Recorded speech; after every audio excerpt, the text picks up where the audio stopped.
Today we celebrate the feast of the Holy Family, Jesus, Mary, and Joseph. And we are all part of the human family. We are part of the church family. We are part of our immediate families.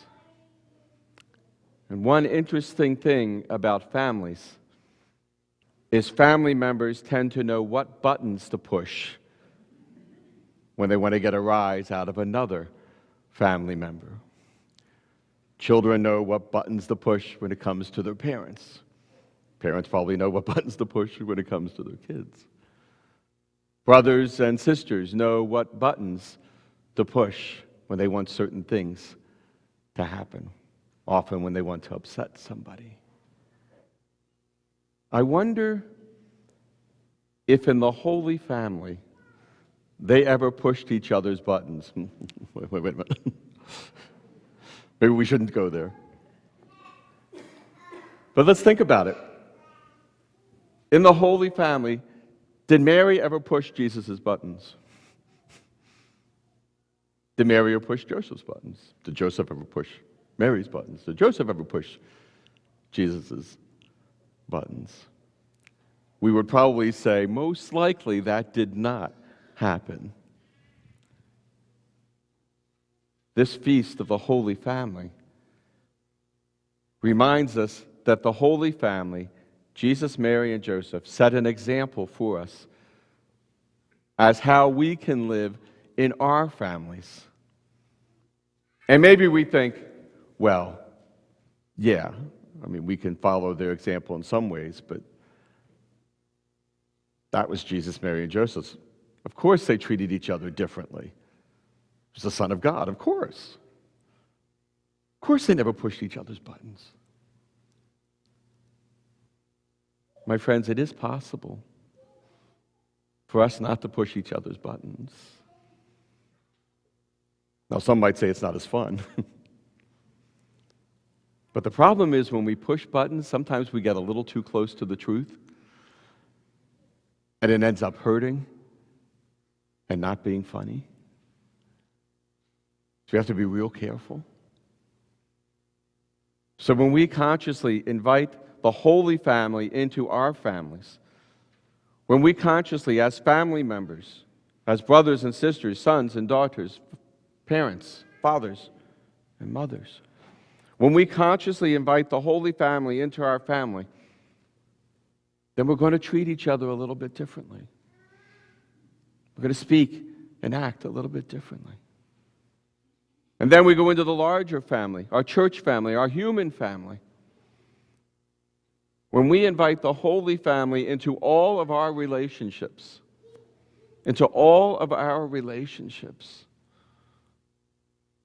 then they can affect us, and perhaps we don't want them to affect us. The first reading said, "Fear not, Abram, I am your shield." I am your shield. That's why Jesus came into this earth. That's why God came among us.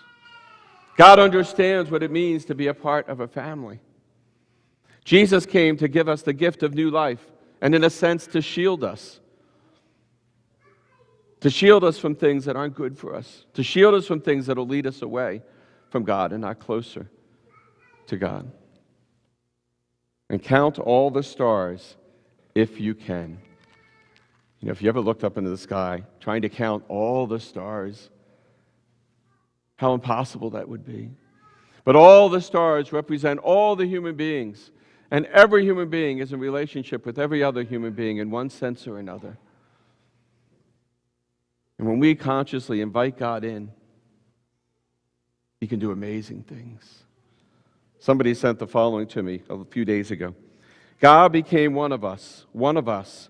He was born in a stable, so no one would feel too small, too weak, too inadequate to approach Him.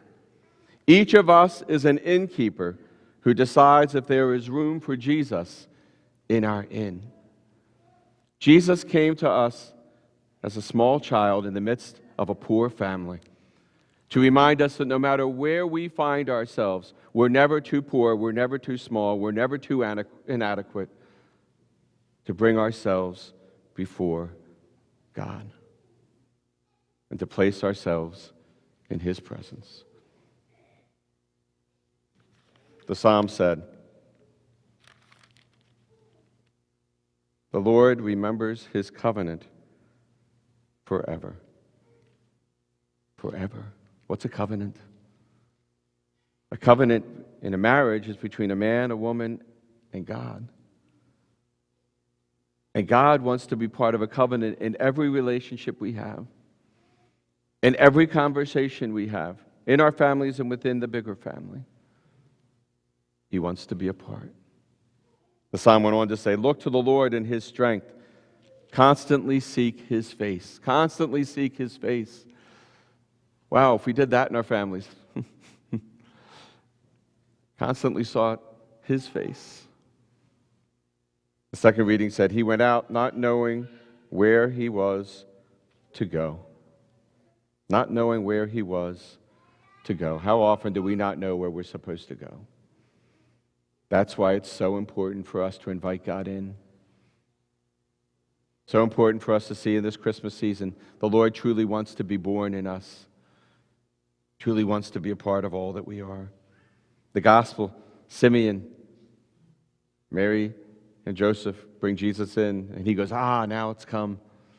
Anna says the same thing, now He's come. He's here. He wants to be a part of our lives. He's here. He wants to be a part of our lives. We all push each other's buttons from time to time. If my sister and brother would hear, they would tell you right now that I push their buttons quite a lot. It's what we do. And maybe we think, it's not a big deal. But sometimes when we push buttons, it gets a little too close to the truth, and it can be painful. Today, we ask God for the grace to allow the Holy Family, Jesus, Mary, and Joseph, to influence our families. Because in this time of strife, it is in our families that we can find strength. May we allow the Lord to be a part of every one of our relationships. May we invite Him today in a special way into our families.